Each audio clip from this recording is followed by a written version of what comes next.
At the National Center for School Safety, we serve as the BJA Stop School Violence National TTA provider and work with schools and stakeholders around the country to implement evidence-based strategies and other best practices to help make schools safer.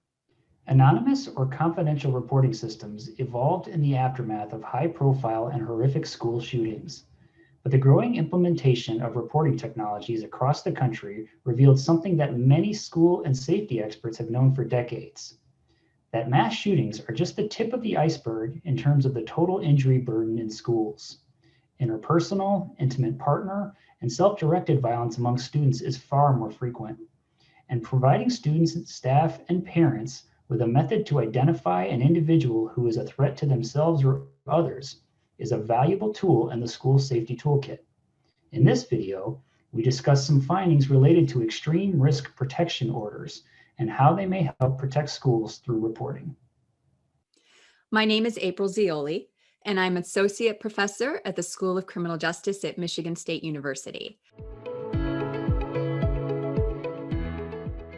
A little over a year ago, an old friend of mine died by firearm suicide. He was a legal and responsible gun owner, and he was going through a hard time. I wondered if my state, Michigan, had enacted an extreme risk protection order law, which allows for temporarily prohibiting an individual at high or imminent risk of harming themselves or others from purchasing or possessing a gun. Would my friend still be alive?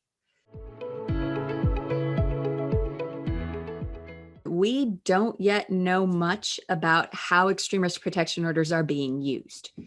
We decided to investigate how they're being used in Oregon, which recently passed an extreme risk protection order law.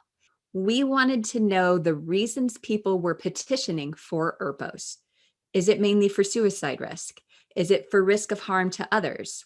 What type of harm and risk?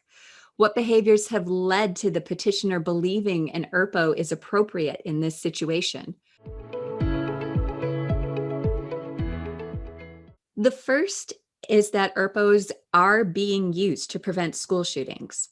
We found 6 petitions in which the high-risk individual was reported to have threatened to commit a school or university shooting. 3 were for K-12 schools, or had otherwise caused law enforcement to be concerned about school safety.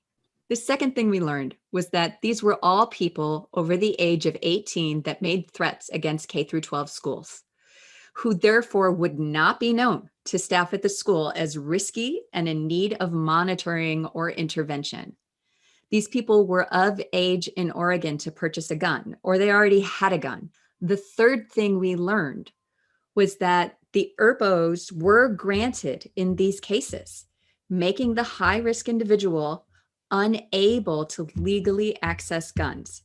This quite possibly saved lives. Many of the high-risk individuals needed help. The ERPO and removal of gun access may keep them from taking a terrible step that can't be undone. It is a life-saving tool, and it is especially useful because it is through the civil justice system. So people do not have a criminal record due to being placed under an extreme risk protection order. Next steps are to start looking at whether places that have ERPO laws actually see an associated decrease in harm to self or others with a firearm. In other words, do they work? Extreme risk protection orders were initially intended for those who can legally have a gun. And minors often, though not always, are unable to have a gun. However, they may have access to a gun in their homes. I would urge parents to ensure that their guns and ammunition are stored in a way that minors are completely unable to access them. Although extreme risk protection orders are a relatively new form of reporting technology and may not be available in every state, the findings Dr. Zeoli reported suggest that ERPOs may have implications for gun violence prevention in schools. Understanding how such policies can affect school safety will be important as more states adopt similar approaches.